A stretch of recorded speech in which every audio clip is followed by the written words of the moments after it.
or three meetups we had was there were a lot of young developers who are just starting development in Google environment, and they would want to know more about it, get a good head start. So this is why we have one-on-one thing today. I am Varun Agarwal. I am the president of the club we have in SMU.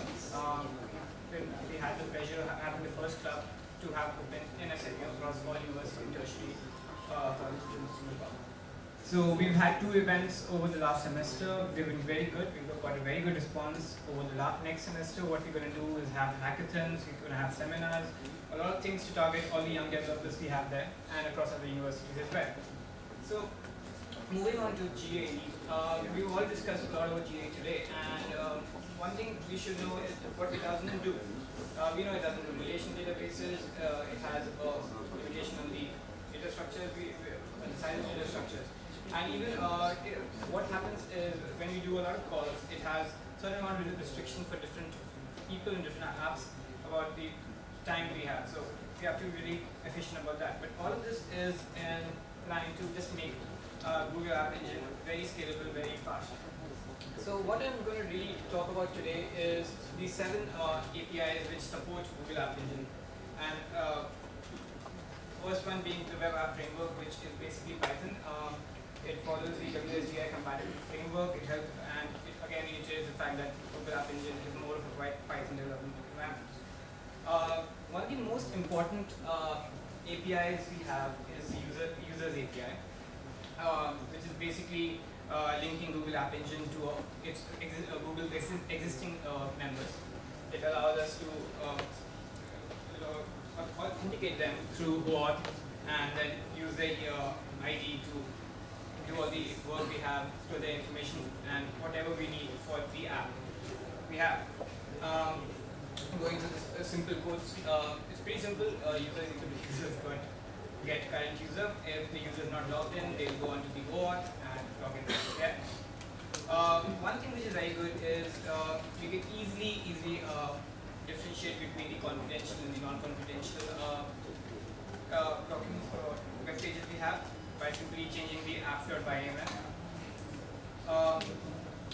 Any application which we have will have a lot of images, and this images API really helps us in just controlling all the images, storing them, if we are getting images from the users, storing them properly in the right sizes, not overloading the system. So we have a lot of functions which are in the image API, resize, crop, rotate the basic ones, and we can really, and I'm feeling lucky, which is really helpful most of the times.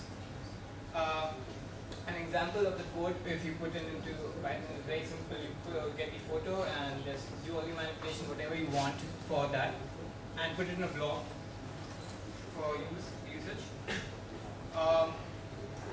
Most of the things which we're having, most of the apps we're having today are linking to social networks, to different sites, to news feeds. So URL fetch API is one of the most important APIs as such in App Engine. What it basically does is goes through an XML link, XML feed, and truncates it, changes accordingly, manipulates it as and when you want it, and basically do these 4 things. The others, they just code content, and content was truncated, and this is the code. If you have any questions, by the way, in the middle, you can just ask, and it's going a bit fast in the apps. So, yeah, so this is the URL fetch code, which basically takes some amount of feed from Google App Engine blog and gives it onto the user. Another important API is the mail API. It's very helpful because when you have users logging on to the user API, which I discussed earlier, you can just send out emails directly without even asking them and to respective people. But it does require one thing, which is basically getting the user must be logged in. That is, current user can only send in the data. One good example of the mail API is here. It's very simple, as you can see. Just the email body, and you send it off with a few lines. And as any business person here would know, one of the most important investments you do in internet thing is the infrastructure and the recurring cost it has. So Memcache comes in as a very important thing. It helps you to minimize those to large extent. And Google API has an API which we can use directly. This is the Memcache API. It basically lets you store a string key and a value with the expiration time, and have a lot of functions which you can manipulate it, add to it, delete it, and increase the time and such, and flush it all off at the end. So it's really helpful. It's something we should all do. If, as developers, we are aiming to grow big and have a lot of people log in onto our app. So storing all this data which we'll be talking about is the data store API, which is basically the database which we're going to work on in Google App Engine. So what it does is basically stores all the information we have on Google Bigtable. If we want to define a model onto the data model onto the app, we just do a simple Python class and we can put it all onto the object easily later. If we go to the data types which we have, then we'll have a lot of them. One of these data, apart from the simple ones like integer, float, and boolean string, one of them which is very, very helpful is the blob property, which actually collates a lot of information into the PDF and an image into a big blob of data, which you can transfer here and there. If you just go through the one simple code which does this is here, and what it does is make a simple database model with title, body, and author. We can directly query it with a simple GQL query. It's slightly different again, as we've discussed earlier in the earlier talks, from SQL basically. It's a simple thing. We don't have a relation database, we don't have join or anything at all. We just have, and what it does return is the entire entity when you do query it, rather than specific entities you wanted, so you have to pass that data. But it definitely is a faster way to do it, so that's why it's there. With this, I actually come to the end of the whole thing, which is a very, very quick overview. Just wanted to go through all the APIs with you guys. But yeah, again, the learning which I had as a developer over the last year, which I've been trying to do, is I was a strict Java developer, but when I started doing it with App Engine, it wasn't a very fruitful thing. So there's a certain migration that has to be done towards Python in this, and really helps and makes things faster. And obviously Eclipse has the best IDE for doing so. So in this regard, this is the simple introduction to Google App Engine for people who are really interested in it. And I'll open for questions. So I think that you said almost a year ago, but one of the things, for example, like what I had earlier with my application on loading up in time for the first request. Yeah. Any solution for that? I've been trying to use Google App Engine for Java. It takes a bit of time, so the solution I had was shifting towards Python. And it really helps in the long term as well, because Google offers a lot more functionalities with Python as such, rather than compared to Java. Even with connecting to other sites like Twitter or such, or anything, Python is faster and better. So with respect to that, Python is a better framework to work on in App Engine. With my experience, that's what I see. Any other questions? Yeah. Is there a limit to the mail API? I heard there's rumors that there's limits to the mail API. So let's say if I send 500 emails per day, then my 501 emails won't get through. I haven't really sent more than 10 emails a day using the simple apps I made, so I would know, but anybody knows the answer. There are limits, right? To answer your question, there is a limit to 500 emails. This is just to prevent spam. So every 24 hours they count the cycle. Any way for me to up this limit? Okay. That one I can't answer. You have to ask in the forums. Okay. Next question. All right. Okay, so let's thank the speaker. Thank you so much.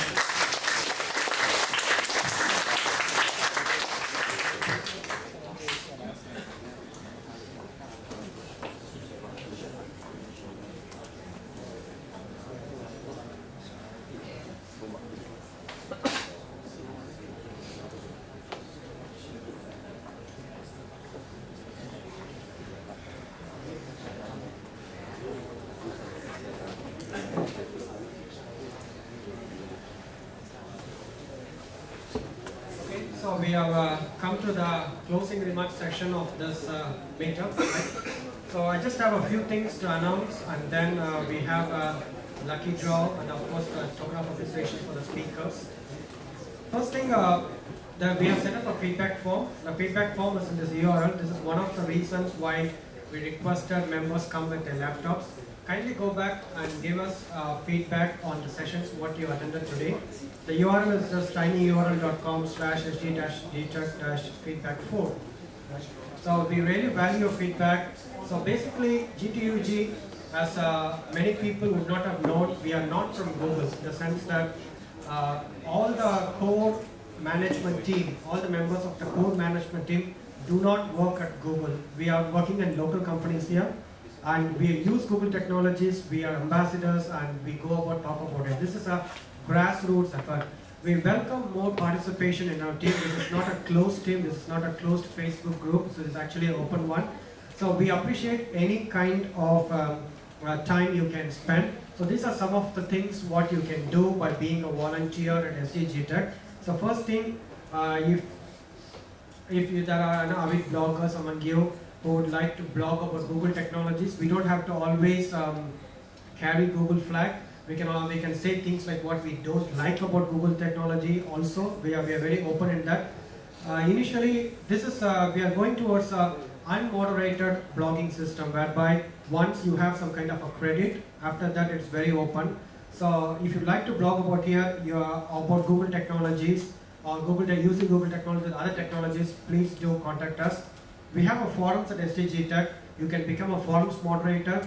If you're a very specialist on Google App Engine or monetizing technologies, you can become the forums champion there. Again, you can form your own community, right? So GTUG is more about a grassroots effort. And again, if you're not about technical, you can just spend time. Third thing you can do is help out with the events, logistics, and in general. And finally, if you have done work, right? If you've been to all our meetups so far, this is the 4th meetup.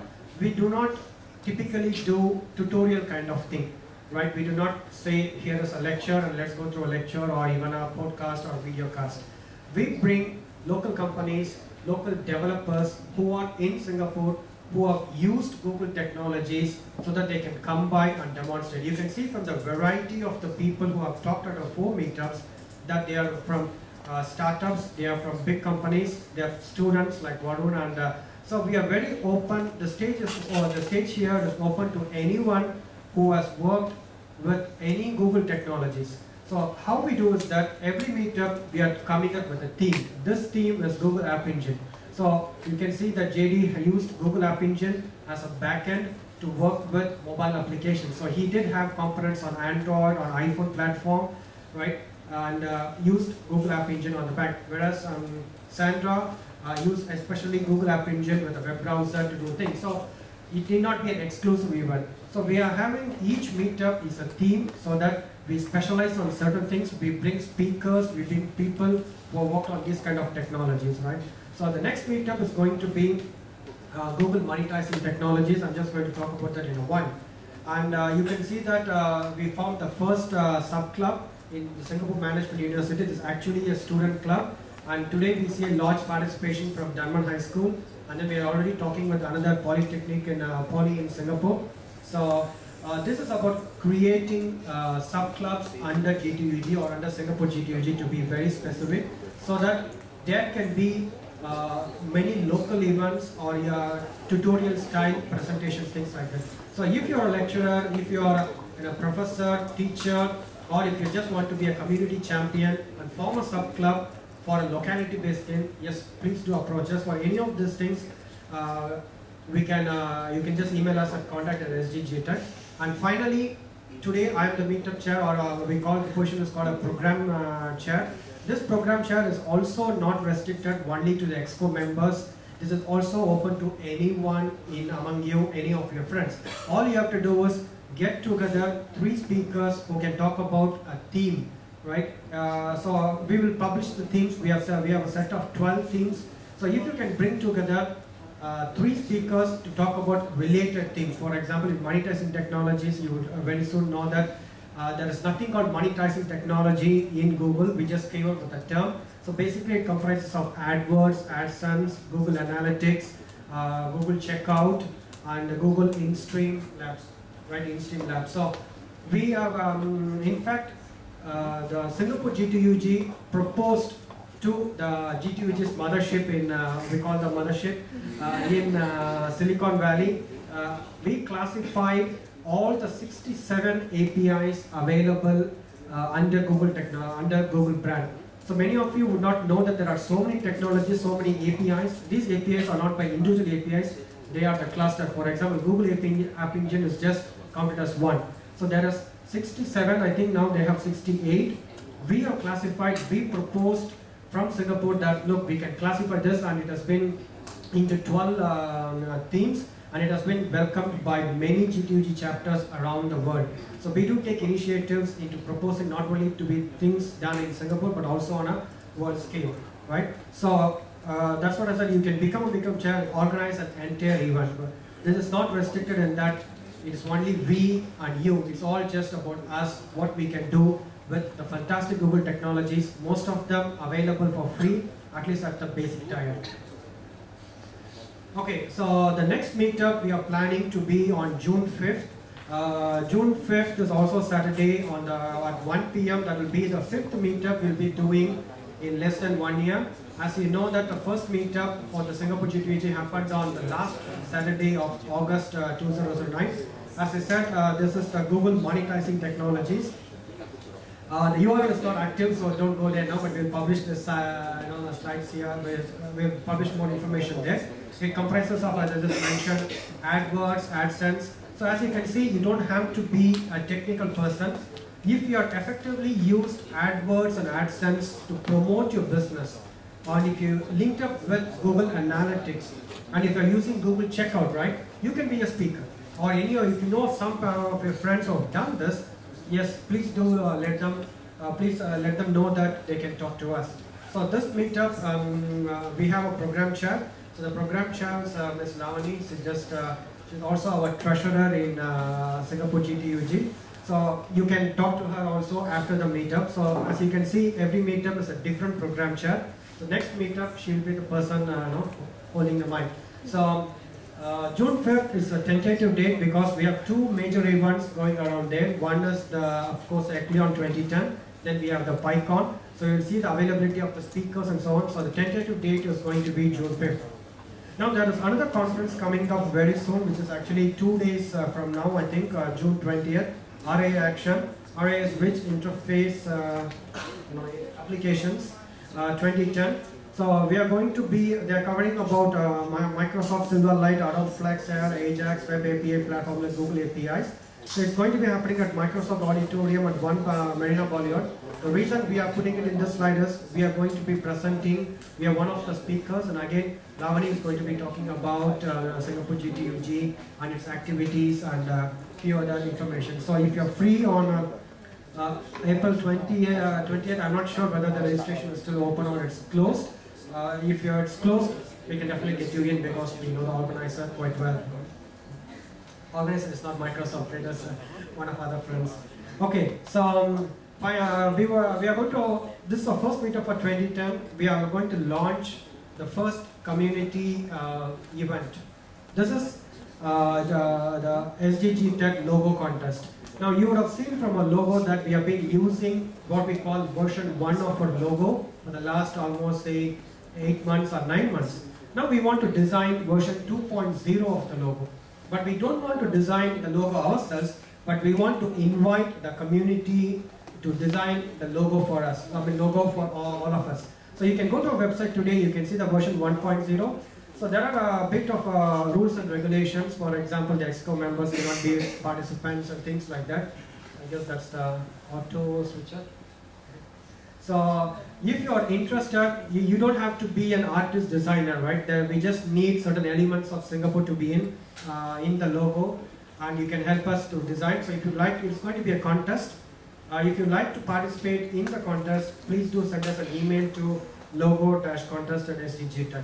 Okay, we will then provide you the specs, high-resolution images, terms and conditions, and other things.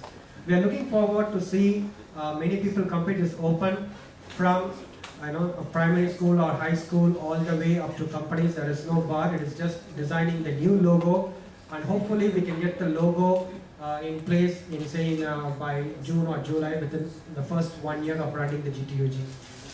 Okay, and finally, do support us. This is still using the version 1.0 of the logo, but still it's the official T-shirt. The T-shirt we are selling outside. We have got a few pieces left. It's $18. We are not making any money. So GTUG is a non-profit organization. It is cost-to-cost basis. We just print a few pieces. That's the reason we say the price. So if you can, I would recommend that on your way out you can purchase a T-shirt, right? The Singapore GTUG T-shirt. Okay, so now we would like to call upon our speakers, and we would like to thank them. So it is a tradition which we started last year. So we have Dixon here from Google, who's just standing right back. He has been very kind enough to be to prize sponsors. So it is also customary that GTUG, in addition to Google, we give our own, from our small budget, we give our own token of appreciation. So let me just introduce Nicholas, also from the EXCO team. Is a NEO student. So as you can see, EXCO membership is not only for people who work in companies, but it is open to anyone who is willing to put your time outside of your work to help us out. Okay.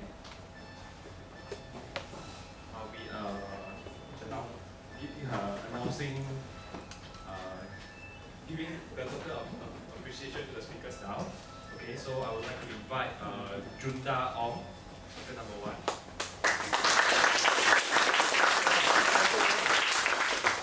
Okay, so this is from Google, right?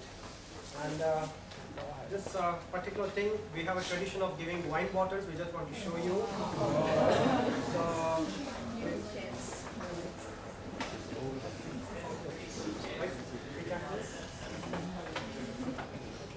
Thank you, Junta.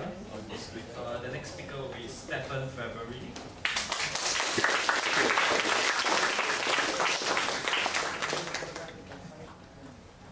okay, thank you.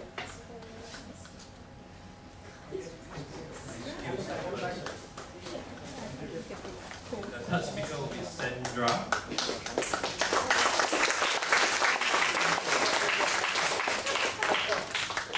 Okay, so Thank you so much. Okay, and the last speaker will be Varun. okay. I need to mention that EXCO members, we do not get the gift for ourselves, so Warren doesn't get the wine bottle or the bag, right? So I think it is understandable, but we just have sorry, the bag is here, okay? We don't get from GTUG.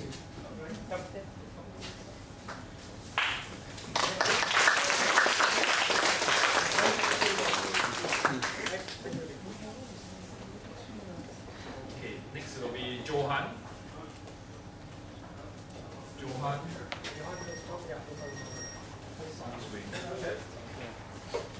Expect anything for that 1 minute talk?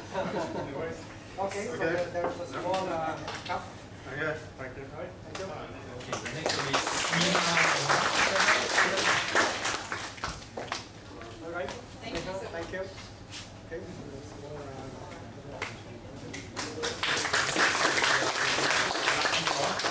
Waiting for this, right?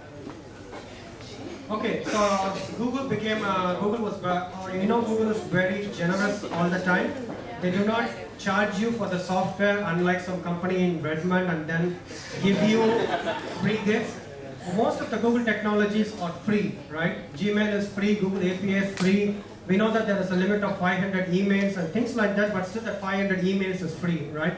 So, but again today, Google is very generous in that we asked them for 5 lucky draw prizes. But Dixon, on seeing the enthusiasm on the crowd here, he decided let's give 10 lucky draw prizes. So what we are going to do is we are going to call our other two EXCO members to select 5 name cards each, so that okay, one. So he's Louis. He's my colleague in my company as well, right? So he's a very senior web developer. Okay. So now we're going to get the help of 2 people. One is Lavani. I'm sure she has. Okay, one more. Okay. Anyone else missed the name card? Now the chance of getting a lucky draw is much higher. We have 10 cups. Maybe you can take the cups. Just open up. So this is, I guess, you must go by the name on the cup rather than the value. So, okay, here you go. So this is a Google cup, Google Red Cup. Okay, so let's start. So our treasurer Lavani will help to. We hope it's a random or maybe a pseudo-random name card. Okay. Wow. Chris Bosch, he's first lucky draw, right?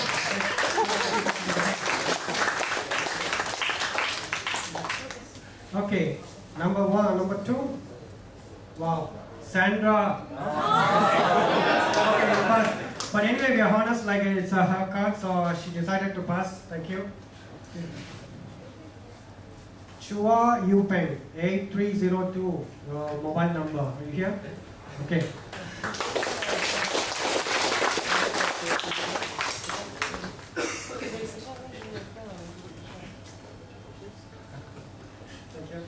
Okay, okay, Bobby Leong from Axion Logic. Are you here? No? Okay, going once, twice, thrice. Okay. Tan Chin Yong, web engineer from Garena. Okay.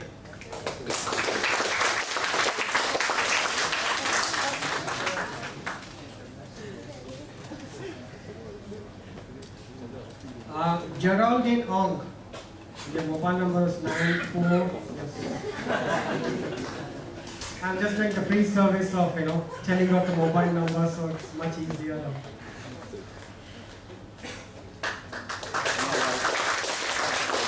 Okay, we have a real estate person from ERA Realty Network Private Limited, Alan Hung, MC.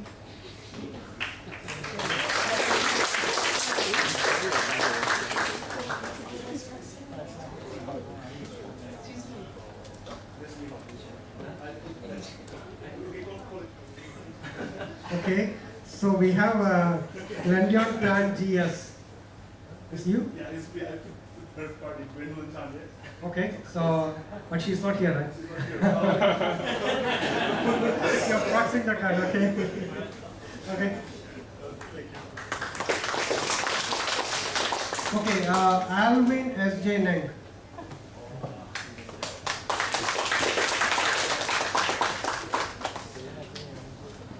Hanson Steve the Hanson Steven. No? Okay, from I Squared Out, Puramat Sek. Wow, we have bought one t-shirt before, and I guess from Mike Cube, Johan Sundstrom. Oh, you already have one. Okay, so you're already enjoying your cup. Okay, thank you. Okay, from E27, Sneha Mohan.